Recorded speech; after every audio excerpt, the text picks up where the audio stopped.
You're seriously asking us for money?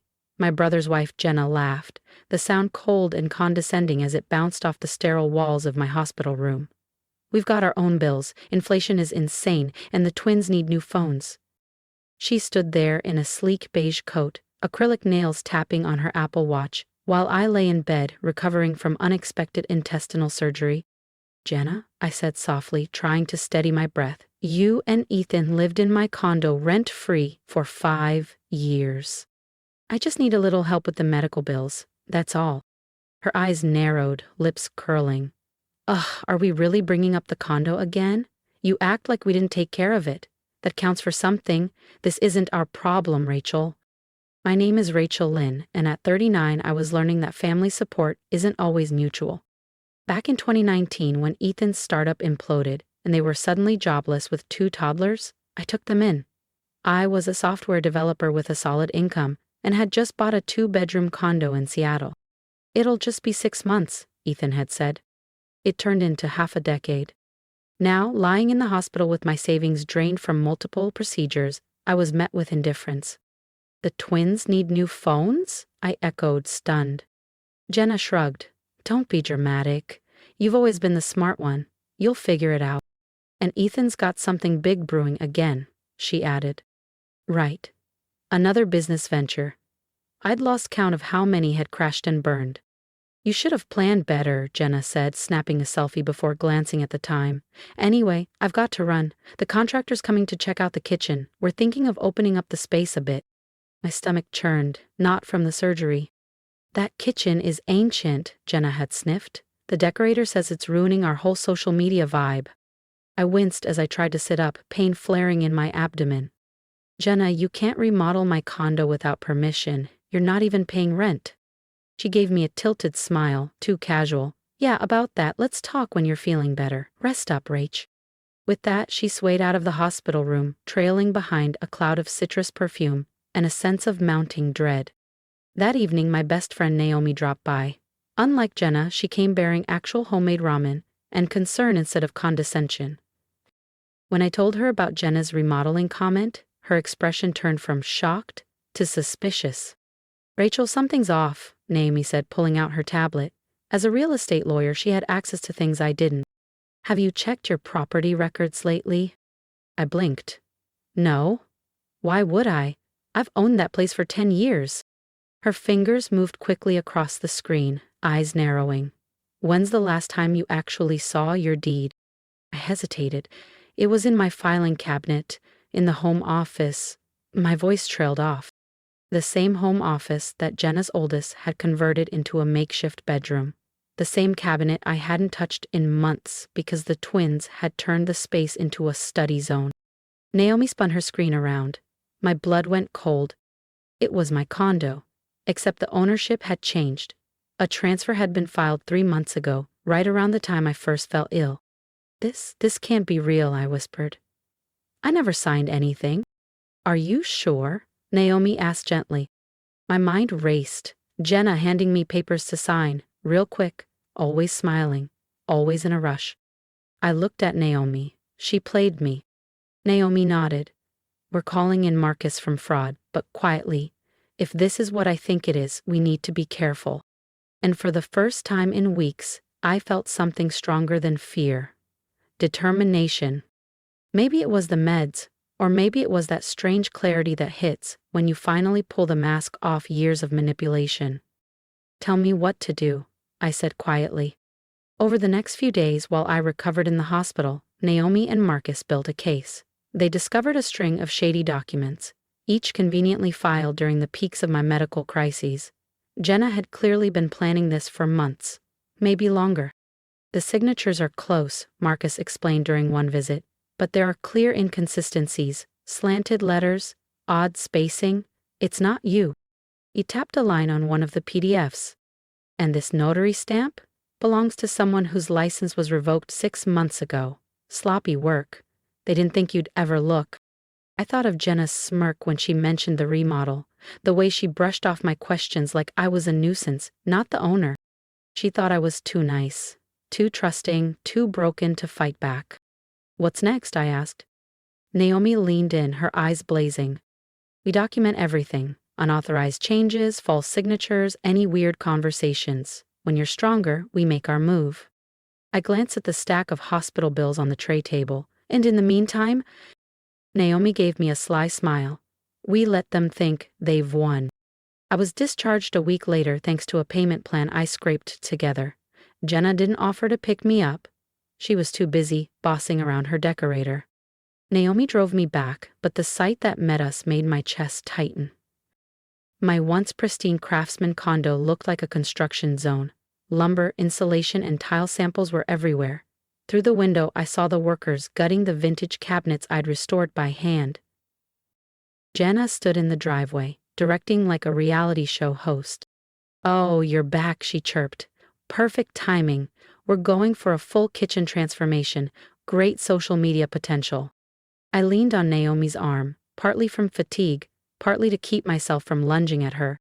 "Jenna, this is my home. You can't—" "Actually," she interrupted, all saccharine sweetness, "it's our home now. Don't you remember? You signed it over. A generous gift, after everything we've been through." "Really, Rachel?" she added. "The meds must be clouding your memory." Her husband Ethan appeared at the doorway, silent, as always. "And since this is our house now," she continued, "we think it's best if you recover elsewhere. All this noise can't be good for your health. Naomi has space, right?" I felt Naomi tense beside me. I squeezed her arm. "Not yet." "Of course," I murmured. "Just let me grab a few things from my room." "Oh, we moved your stuff to the garage," Jenna said airily. "Didn't want construction dust ruining your things." I smiled, tight-lipped. So thoughtful. "Just my meds and a change of clothes for now." A worker emerged with 2 boxes in my medication bag. Jenna was already back to fabric samples and backsplash colors. Naomi and I drove off in silence, until I finally let the tears fall, but not out of despair, out of clarity, out of fire. "They really think they've won," I whispered. Naomi smirked. "They don't know Marcus filed for an emergency injunction, or that you installed hidden cameras months ago." I turned toward her, a small smile creeping onto my face. "Didn't tell anyone. Thought I was being paranoid. Turns out, I wasn't paranoid enough." Naomi's grin widened. "You were smart. You trusted your gut even when your heart wanted to keep giving chances." As we pulled into her driveway, I thought about Jenna's smug confidence, her belief that I'd stay quiet, like always. "How soon until we move?" I asked. Naomi checked the mirror, her voice steady. "Marcus is expediting the injunction. We've got enough to act soon, but let them keep renovating. Every dollar they pour in without legal rights just strengthens your case." I nodded. For years, I let things slide in the name of peace. Not this time. This time, I wouldn't panic. I wouldn't beg.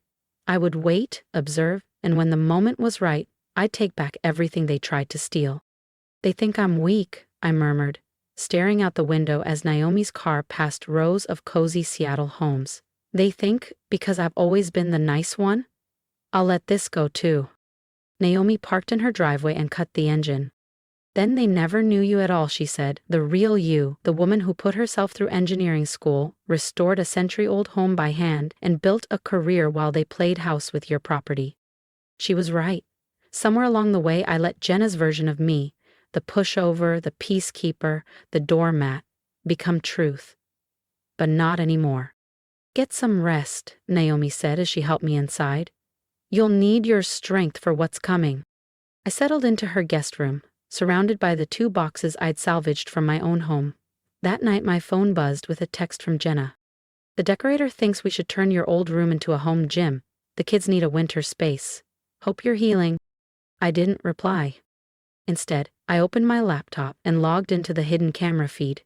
There she was, Jenna, parading through my home with the decorator, calling out changes like it was her kingdom. "We'll need all new appliances," she said. "Maybe knock down this wall, too. The old Rachel had such dated taste." She actually rolled her eyes when she said my name. I closed the laptop, breathing slowly. They thought they'd won, thought their fraud had bought them my silence. But oh, they had no idea what was coming. 2 weeks passed. From Naomi's guest room, I healed and watched. Every day brought a new delivery: premium stoves, marble counters, voice-activated lighting. All of it bought with money from a fraudulent home equity loan, taken out in my name. They've burned through over $150K already, Marcus reported during one of our evening meetings. The paperwork's a mess, half the forms unsigned or inconsistent.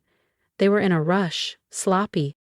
Naomi laid more documents across the dining table, now our makeshift war room.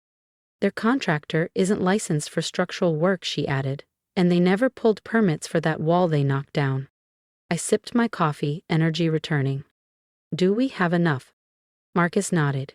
Between the forged signatures, revoked notary, and hidden footage, yes. We could file tomorrow. But, Naomi smirked, let's give them just a little more rope. The more they do without legal ownership, the deeper they bury themselves. Every unauthorized dollar they spent was building my case. Just then, another text pinged on my phone. The new kitchen is amazing. My followers are loving the reno. When are you grabbing the rest of your stuff from the garage? Kids need space for their gaming setup. I showed it to Naomi and Marcus. They're about to dump my things, aren't they? Naomi's jaw tightened. Not if I can help it. I'll send my brother Tom with a truck tomorrow. He can pretend he's from a junk removal service. That night, I watched more footage. Jenna was live streaming from my kitchen. This space was a disaster before, she gushed to her followers. The previous owner had no sense of style, but look at it now. Mike appeared behind her, face tense. Maybe don't post so much. What if Rachel sees? Jenna laughed, the same cruel laugh from my hospital bed. Please, she's probably still crying at Naomi's place. Besides, it's ours now. She can't prove anything. I closed the laptop and smiled. The next morning, Tom arrived with his truck. Through the cameras, I watched Jenna wave dismissively toward the garage. Take whatever, she said. It's all junk anyway. Perfect. Let them throw away the evidence. We were already collecting justice. But it wasn't junk. It was my life. Photo albums. My grandfather's antique drafting table. The quilt my mom had stitched before she passed. Tom loaded each item with care, treating my memories with more respect in an hour than my own family had in 5 years. Your stuff's safe, he texted me. We got it all before they could toss anything. You wouldn't believe what Jenna was saying. Oh, but I would. I'd spent most of my adult life believing her cruelty was just her way. That family meant tolerating the intolerable. That evening, Naomi sat beside me with a glass of wine and an update. Contractors say they'll finish the major renovations next week. Jenna's planning some massive reveal party. All her influencer friends are invited. I scrolled through Jenna's social media. Video tours. Hashtagged captions. Dream home. Total transformation. From drab to fab. She was using my stolen home as a stage to build her brand. Let her have the party, I said quietly. Marcus looked up. You sure? We could act now, shut this whole thing down before she goes public. I shook my head slowly. I want her to reach the peak of her delusion. Let everyone see what she built on a lie. Naomi smiled. For someone they think is weak, you've got a cold streak. I'm an engineer, I reminded her. I know how to calculate collapse. That night I couldn't sleep. Jenna's words from the hospital echoed. You're always throwing that in our faces. As if my generosity had been a weapon. As if letting them live rent-free in my home was a burden I should apologize for. And Mike? Always silent, always complicit. His name was on the fake documents too. He wasn't innocent. Just a different kind of weak. My phone lit up again. Parties next Saturday, you should come. Might not even recognize the place we finally brought it into this century. I showed the message to Naomi the next morning. She raised an eyebrow. You want to go? I smiled. Oh, I wouldn't miss it for the world. The next few days were a blur of paperwork and legal prep. Marcus pulled the final loan records, proving they'd borrowed against my property without consent. Naomi drafted court documents, restraining orders, fraud charges, the injunction. Meanwhile, I watched the circus unfold through my hidden cameras. Jenna brought in caterers, a photographer, even a florist. This is going to launch me, she told Mike in my kitchen. Finally, I get out from under Rachel's shadow. Mike shifted awkwardly. Maybe we should just ask her to sell it legally. Jenna scoffed. Please. She never would let go of it. She loved being the one who rescued us. Then she smirked. Well, guess who needs rescuing now? I closed my laptop, her voice still echoing. I had never tried to overshadow her. I had only ever tried to help. That evening, Naomi brought me tea. You ready for tomorrow? I nodded. I used to think kindness made me weak, that family meant giving without limits. Naomi sat beside me. And now? Now I know strength is standing up for yourself, even when it's against the people who should have stood up for you. The day of the party arrived. Clear skies, warm sun, perfect for a fall of epic proportions. From Naomi's car, parked a few houses down, I watched everything through the cameras. Jenna was in full glam mode, greeting influencers and live streaming from my front porch. Welcome to our fully renovated dream home, she beamed, from disaster to designer chic. Marcus checked his watch. Sheriff's team is ready, just say the word. Through the feed, I saw guests snapping selfies in front of my demolished kitchen, clinking glasses under my antique beams. Naomi leaned forward.